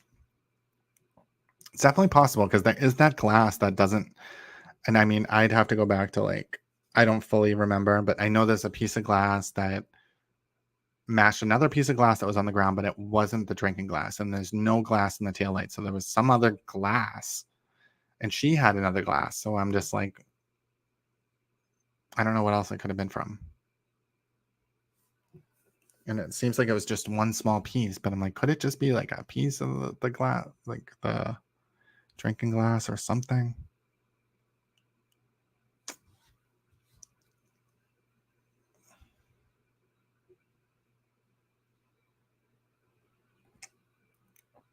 The Karen mob cries about physics, but they don't understand that she didn't crack her taillight on John's bumper going 1 mile per hour. I mean, they were saying that that was polycarbonate. It cannot break on a human body. They were screaming about that. And then like the next week they were like, oh, that's where her taillight broke when she was going like 1 mile an hour. And then Crash Daddy comes and says, nope, definitely didn't break. Now, I mean, it's like you are just trying to like, I don't believe that people genuinely believe she's innocent anymore. It's more of like I don't know what it is. It's like they picked a team and they just want that team to win. They don't care if they're getting a killer off. They don't care that they're hurting innocent people.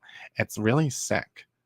It's just people just don't have any morals or something.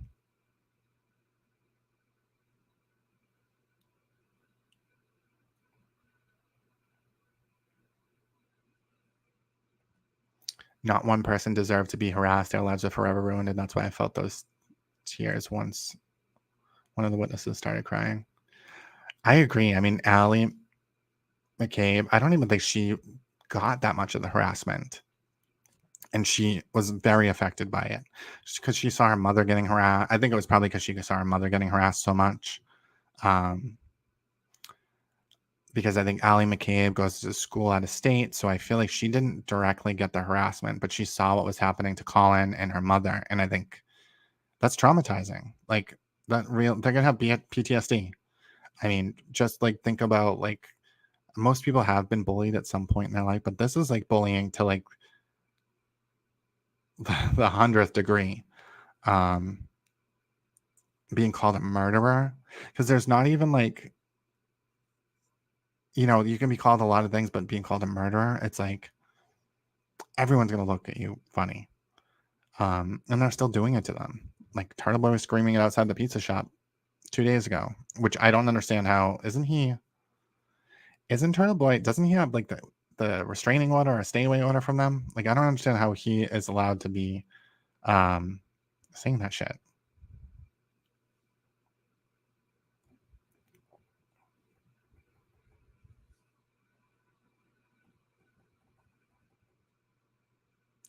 She definitely knew where he was.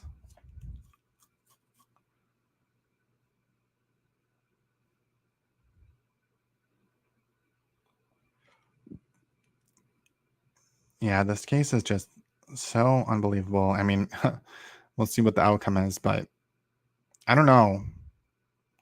Like, I feel like I feel like the other side was more confident at first.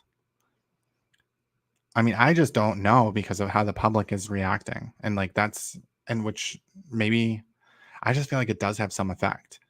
Because I mean where's the you remember the 200 feet they couldn't be near the courthouse? They were all over the courthouse yesterday. So that the jury's seeing that every time they go into deliberation, they're seeing all those freaks screaming Karen Reed. Like that's kind of scary. Like that's not normal.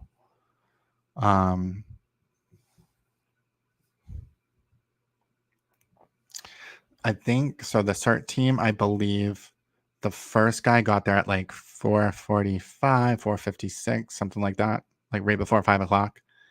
And he started like surveying the area. I think Brian Albert, senior or junior, came out and asked him, like talked to him real quick.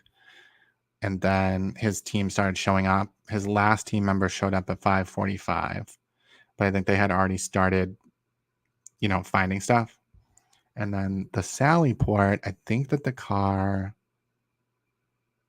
was 5:15 or something that we see it like pulling into the Sally port, but we still see everyone on camera until like 5:30. So I think they said they found the first piece when it was still on the tow truck. But it just doesn't, you know, because they were out of there. I think the SERT team was out of there by 6:15 or something like that. And I don't think that Proctor and Erie were out of the Sally port. So they would have had to have someone come. I mean, it's just so unrealistic. And then the SERT team that's there, they wouldn't have seen some random person come and put the taillight. And like the taillight and the pieces all fit back into her taillight. So it's not like you could have planted some from somewhere else. You would have had to have gotten it from her taillight, but we saw the red pieces gone. The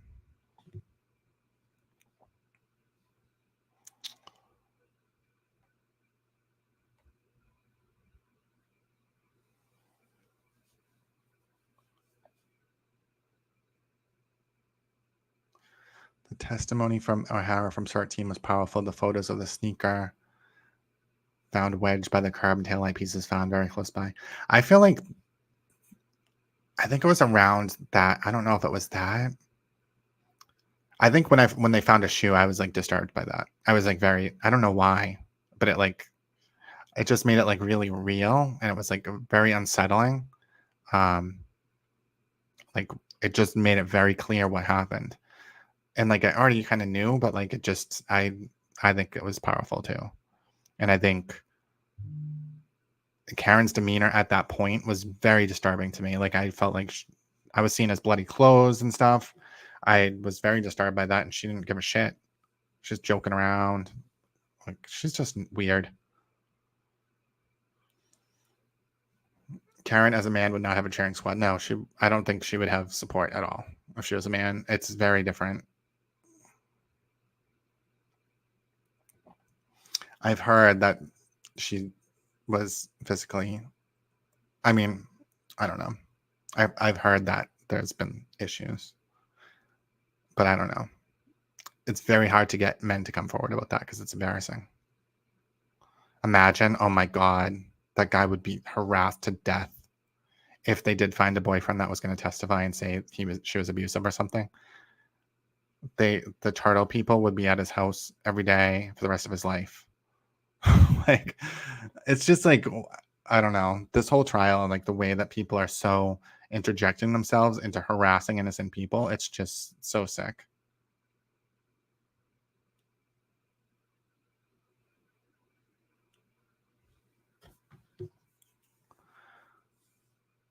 Evidence seems bulletproof if the jury paid attention. Hate to see this evil woman walk. I mean, I think so too. I mean, from an evidence standpoint, I have not seen that many murder trials that have more evidence than this. If you think about, you know, there might be like one eyewitness that sees the car parked outside, but like there was like 7 eyewitnesses that saw her car there. There's phone data, you know, there's cameras, there's a timeline, there's her being angry, there's a history of her flipping out. You know, they have evidence of her flipping out. She's calling her parents at 1 a.m. She's the only one that can see the body in the blizzard. She's saying, I hit him at the scene. Like, it's DNA on the taillight, hair. Like, I've never seen this much evidence before. Like, the admissions are just next level.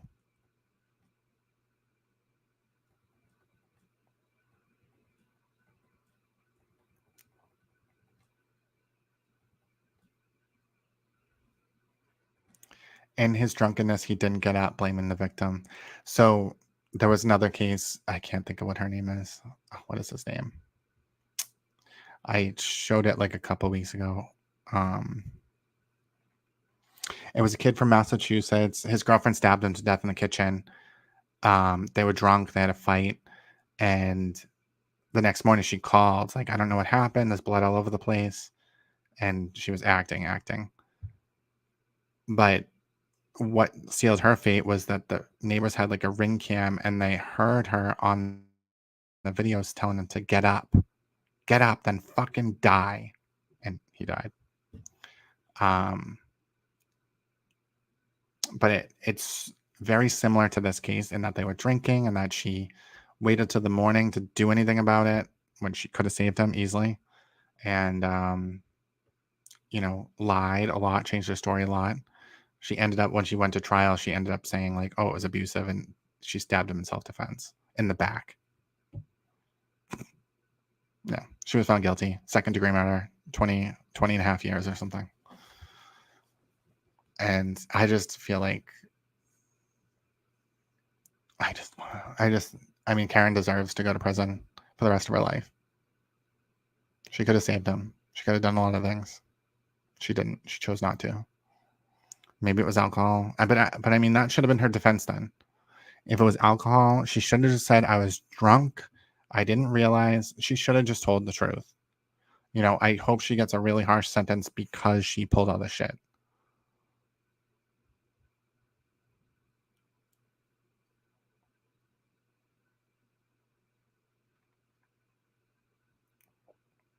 In his drunkenness.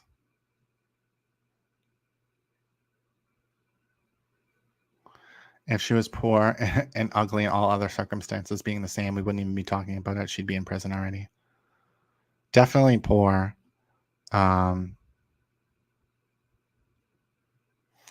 Ugly, she probably wouldn't have the social media thing going on. But yeah, poor. If she would have already pled out. I mean, this is such an easy case. She was drunk and she ran him over.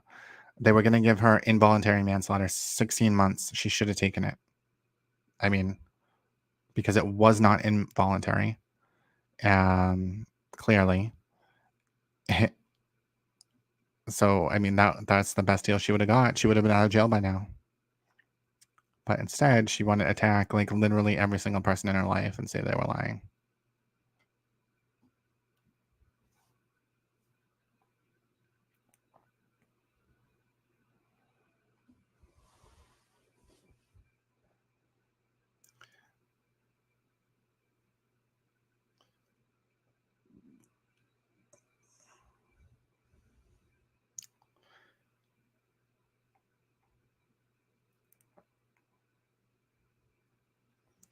I was appalled by how she said, "You're bleeping kids. She's a nightmare evil witch." Yeah, she's. I mean, I know that the son testified that she would get really mad over like nothing, and then like give them silent treatment for days, and you know that type of behavior. It's just like forcing people to walk on eggshells around you. It's abusive. I mean, that's what it was. Like how John O'Keefe kind of wanted to keep his distance from all those girls because Karen was going to pop off and like scream at them when they were in Aruba. That's abusive. That's, you know, controlling. He was the godfather of that girl's son, like, and you know, was close with them, but like he felt like he couldn't talk to them because he didn't want to get, he didn't want to have to listen to it. And so it would just be such a different situation if she was a male and he was a female. And it's sad that there's like a double standard.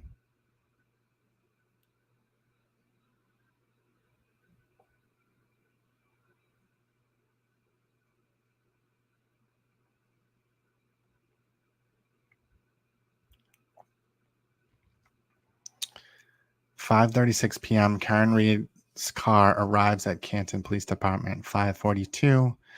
Chief Berkowitz requests Sallyport closure. 5:45. First taillight is found by SERT."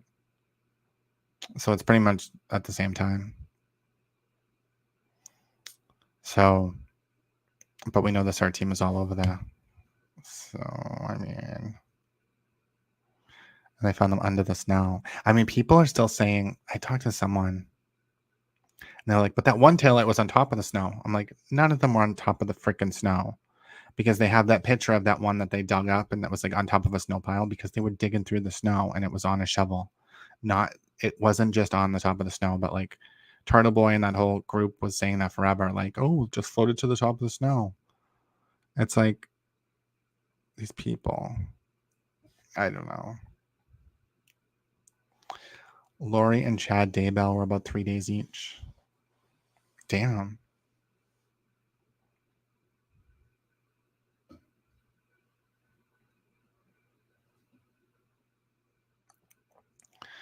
Nicole Albert's testimony is when I believed he never entered the house.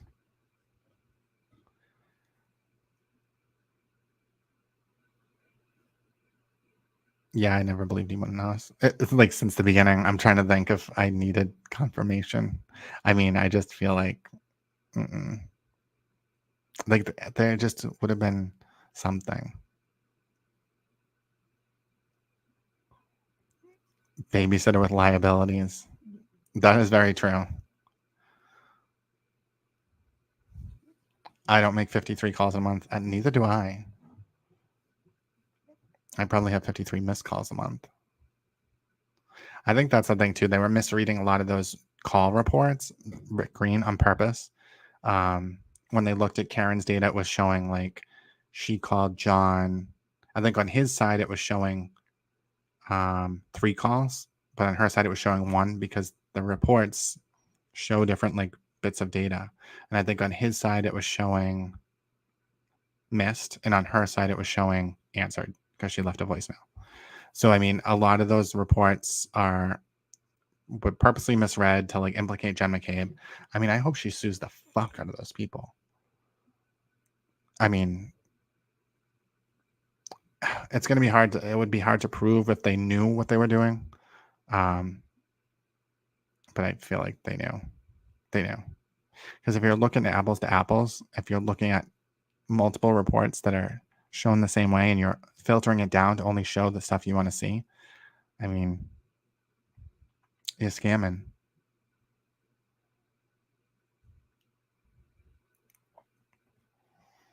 It's a boring DUI case. The only reason I started following was because I could tell Rick Green interpreted Celebrate wrong and innocent mom Jen McCabe was being unfairly attacked. It's true. I mean, that whole House Long to Die in Cold, there's like, I saw a website and it was houselongtodieIncold.com. They have t-shirts. Like, oh my God. I just feel so, she must get so pissed about that.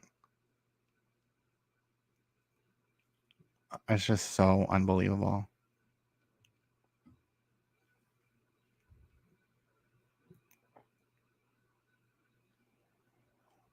I don't know. I just can't wait till this. I don't know. I just want it to be over. This is so stressful. Bettero. I know. I've seen some of his stuff, and I just feel like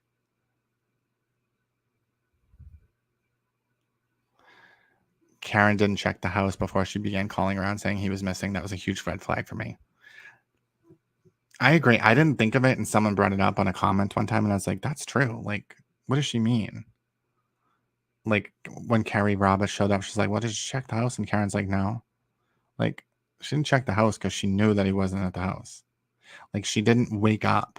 Like, she was saying all along in the beginning, oh, she woke up and he still wasn't home, and she started calling people. She made 53 phone calls. She never went to bed. She was calling all night long like a maniac.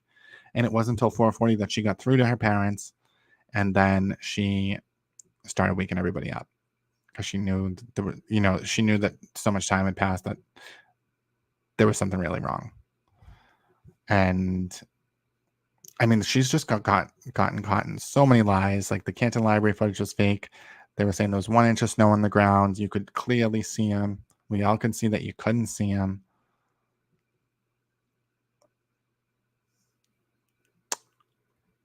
Yeah, I feel like,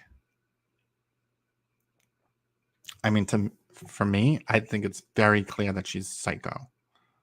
Like, from those voicemail, like, it's a toxic relationship. And I know a lot of people on her side are like, oh, that's how I talk to my girlfriend all the time. This is like a normal conversation. I'm like, and that's the thing. Like, a lot of people are in toxic relationships. A lot of people probably do have bad tendencies, and they're like, they identify with that in Karen. They're like, she's just like me. Which might be true to some degree, but come on. I wonder if she'll do better with the men or the women on the jury.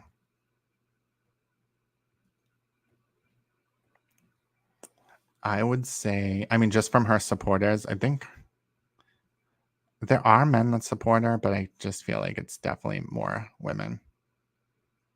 Like all those pink people, but maybe it's because it's pink. Maybe that's why it's more women. But the people that have their kids there that aren't even like every day, that's weird. It's just so weird. The Casey Anthony of the North. I was calling her that for a long time. I actually have a video about that, comparing them. I should post it. Her like people hate every single video I post. I love it. It's really just all about torturing them at this point. And I just feel like it's toxic. That's why I'm like, I can't wait for this to be over. I don't want my social media presence to be about antagonizing people, even though it's kind of fun. I just don't want it. It's just so toxic. Like arguing with people all the time. You don't get anywhere anyway. It's just very aggravating that people can't like use their brain.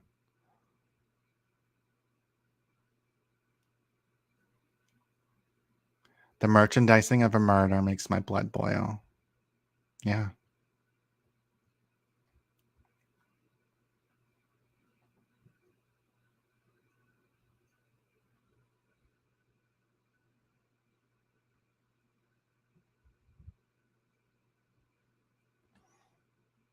It was good for the jury to hear that screeching voice at the end of the trial. I agree. I mean, I think his timeline was really good. Like I think it was really good. Like it really put it into perspective what happened that night. I think I just can't imagine that these, I know her side is thinking that she's like so innocent and all this, but I just can't imagine. Like there's not like another logical alternative. Like why her taillights were there, how it got broken. He's laying there. She knows, like you can tell from her actions. It's like, what in the world? you have to have another explanation, right? Like, to me, that's what reasonable doubt is. Reasonable doubt is, could something else have happened besides this? And no matter how you slice it, I always come back to the same thing because, the taillights are there. He's there on the lawn. DNA matched. She was saying these things. She came back saying I hit him. I just can't even get to the point where there's any doubt at all.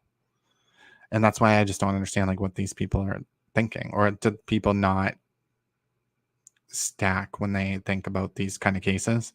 Because like mine is like baseline. Were they there? Like, can we prove that they weren't even there? Okay, they're there. And then it's like, who else was there? What else could have happened? What kind of physical evidence is there? And then like stack. Because there's certain things that you have to rule out right away. So sometimes it's like, okay, there's two people there. What was the physical evidence? What was this?